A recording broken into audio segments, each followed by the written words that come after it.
Hi friends, మీ అందరికీ Jesus యేసుక్రీస్తు వారి పేర థ్యాంక్ యూ, కృతజ్ఞతలు. నేను మీ సోదరుడిని కరుణను మాట్లాడుతున్నాను. ప్రేమైన క్రైస్తవ జనాంగమా, క్రైస్తవ సహోదర సహోదరిమణులారా, నెట్ వీక్షిస్తున్న ప్రజలారా, భారతీయులందరికీ కూడా మీ అందరికీ వందనాలు, థ్యాంక్ యూ. ఈరోజు ఈ దినాన్ని దేవుడు నాకు ఇచ్చిన ఆయుస్సును బట్టి, దేవుడు నాకు ఇచ్చిన తలంపును బట్టి దేవుడికి ఎంతగానో మహిమ ఘనత చెల్లించుకుంటూ యేసుక్రీస్తు వారి పేరిట పరమ తండ్రికే మహిమ కలగాలని, ప్రేమైన వారులారా, లూకా గారు రాసిన సువార్త 20వ అధ్యాయము, లూకా సువార్త 20వ అధ్యాయము 21వ వచనం నుంచి కొన్ని మాటలు మనం మాట్లాడుకుందామండి. లూకా గారు రాసిన సువార్త 20వ అధ్యాయం 21వ వచనం నుంచి కొన్ని వచనాలు మనం మాట్లాడుకుందాం.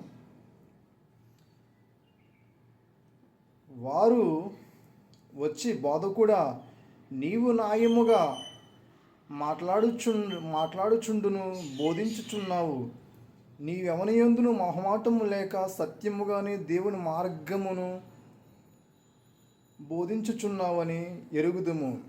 మనము కైసరుకు పన్ను ఇచ్చుట న్యాయమా కాదా అని ఆయన అడిగిరండి. యేసుక్రీస్తు వారి కాలంలో, యేసుక్రీస్తు గారు భూమి మీద జీవించిన కాలంలో, ఆయన పరిచయం చేస్తున్న కాలంలో, ఆయన సువార్త ప్రకటిస్తున్న కాలంలో సద్దుకేలు పరిశీలన వారు 2 తెగలకు ఉన్నాయండి. వారు యేసుక్రీస్తుని వారు నిందిందామని, యేసుక్రీస్తు వారిని వారు తెలుగు తక్కువతనంతో ఏదో భ్రమ చేద్దామని ఒక ఐడియా అడిగారండి. బోధ కూడా కైసరుకి పన్ను ఇవ్వచ్చా ఇవ్వకూడదా అని అడిగాడండి. కైసరు అనగా రోమన్ చక్రవర్తి అండి. ఆయన ప్రపంచాన్ని పరిపాలించిన రోమన్ చక్రవర్తి. ఆయన పేరు కైసర్ ఔగస్తు. ప్రపంచాన్ని 4 సామ్రాజ్యాలు పరిపాలించే, ప్రేమైన దేవుడి పిల్లలారా, ప్రపంచాన్ని 4 సామ్రాజ్యాలు పరిపాలించే మొదటి సామ్రాజ్యం బాబిలోన్ సామ్రాజ్యం. దాని అధినేత బాబిలోన్ చక్రవర్తి, ప్రపంచాన్ని పరిపాలించే చక్రవర్తి నెబుకద్నెజర్ అతని పేరు. రెండో ప్రపంచం పరిపాలించిన చక్రవర్తి మాదీలు పారసీకులు అహోస్సూరేసు.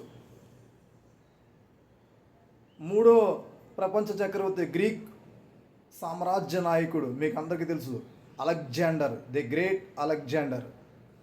4వ సామ్రాజ్యమే ఈ రోమన్ సామ్రాజ్యం. ఈ రోమన్ సామ్రాజ్యాన్ని ఆనాడు కైసరులు పరిపాలించారు. కైసర్ ఔగస్తు అంటే పెద్ద పేరు. ఈరోజు మీరు గూగుల్లో చూడొచ్చు, సెర్చ్ చేయొచ్చు, మీకు అతని గురించి తెలుస్తుంది. కైసర్ ఔగస్తు అంటే పెద్ద పేరు. ఆ కైసర్ ఔగస్తు కాలంలో యేసుక్రీస్తు వారు ఉన్నారు. యేసుక్రీస్తు వారిని అక్కడ సొద్దుకేలు పరిశీలు అడుగుతున్నారు, కైసరుకి పన్ను ఇవ్వచ్చా ఇవ్వకూడదా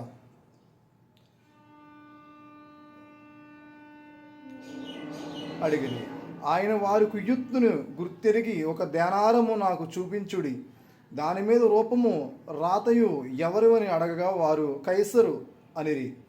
అందుకైనా అలాగైతే కైసరునకును దేవుడివి దేవునికి నీ చెల్లించుడి వారితో చెప్పును. చూడండి, ధ్యానారం ఒక కాయిన్ తెమ్మన్నాడు యేసుక్రీస్తు వారు. ఆ కాయిన్ మీద రాత ఎవరిది, రూపం ఎవరిది ఉంటే కైసరు ఉందని చెప్పాడు అన్నాడు. ఆ సొద్దుకెళ్ళి పరిస్థితులు కైసరుది ఉందని చెప్తే, అయితే కైసరుకు చెల్లించండి, దేవుడికి చెల్లించండి అని చెప్పాడు యేసుక్రీస్తు. కైసరుకు చెల్లించడం అంటే పన్ను. ప్రేమైన దేవుడి పిల్లలారా, పన్ను చెల్లించాలి. పన్ను గవర్నమెంట్కి మనం చెల్లించాలి. దేనికంటే మన కొరకు వాటర్ ట్యాంకులని, నదులు నీళ్ళు వసతని వ్యవసాయాలకి, మన కొరకు డ్రైనేజీలని, మన కొరకు రోడ్లని, మన కొరకు ఎన్నో వారు చేస్తారు. దానికి మనం ట్యాక్స్ చెల్లించాలి, పన్ను కట్టాలి. ప్రేమైన వారు, ఇది మంచిది. యేసుక్రీస్తు వారు చెప్పారు. యేసుక్రీస్తు వారు చూడండి ఎంత నీతిపరుడు, ఎంత గొప్పవాడు. ఆయన విప్లవం ఎంత గొప్పదో చూడండి. ఆయన విప్లవంలో ఎవరిని దగా చేయమని కానీ, ఏ రాజుకి వ్యతిరేకం కానీ, ఏ చక్రవర్తికి వ్యతిరేకమైన, ఏ గవర్నమెంట్కి వ్యతిరేకమైన విప్లవం చేయలేదు అతని విప్లవం చాలా గొప్పది, చాలా తెలివిగల విప్లవం అయింది. ప్రేమైన వారులారా, ఆయన విప్లవం చూడండి ఎంత బాగుందో. కైసరుకి ఇవ్వండి, దేవుడికి ఇవ్వండి. దేవుడి అనగా ఏంటి?